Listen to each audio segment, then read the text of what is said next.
చెప్పుకోవాల్సిందంటే రోహిత్ శర్మ నుంచి మంచి సెంచరీ వచ్చింది. అలానే శుభ్మాన్ గిల్ నుంచి మంచి సెంచరీ వచ్చింది. జైస్వాల్ ఒక మంచి 50 చేశాడు ఈ మ్యాచ్లోనే. ఓవరాల్గా క్రాలీ కూడా ఈ సిరీస్లో మంచిగా ఆడాడు. అతను ఒక్క సెంచరీ కూడా అతనికి లేదు. యాక్చువల్గా ఒక సెంచరీ లేనప్పటికీ అతను కూడా థర్డ్ పొజిషన్లో ఉన్నాడు. స్కోర్స్ పరంగా చూస్తే 400+ రన్స్ కూడా అయితే అతనైతే మంచిగా ఆడడం చూసాం. ఎందుకంటే డకెట్కి అలాంటి రూట్కి కూడా సెంచరీలు ఉన్నాయి.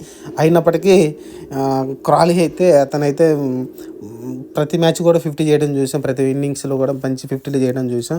కానీ అతని సహకారంగా ఎవరు ఆడలేదు. బెయిర్స్టో చాలా ఫెయిల్ అయిన అనుకోవచ్చు. అలానే బెన్ స్టోక్ కూడా ఫెయిల్ అయ్యాడు. ఓలీ పప్పు ఒక్క మ్యాచ్ హైదరాబాద్ మ్యాచ్లో 200 చేశాడు. అంత మించి అతని నుంచి స్కోర్ అయితే రాలేదు. ఈ ముగ్గురు చాలా విఫలమయ్యారు అనుకోవచ్చు. ఎందుకంటే క్రాలీ, డకెట్ మంచి ఓపెనింగ్ ఇచ్చారు. ప్రతి మ్యాచ్ కూడా దాదాపు 50+ స్కోర్ అయితే ఓపెనింగ్ ఇచ్చారు. కానీ ఆ తర్వాత మిగతా వాళ్ళు కూడా ఎవరు ఆడలేదు. ఓలీ పప్పు కానీ, రూట్ కానీ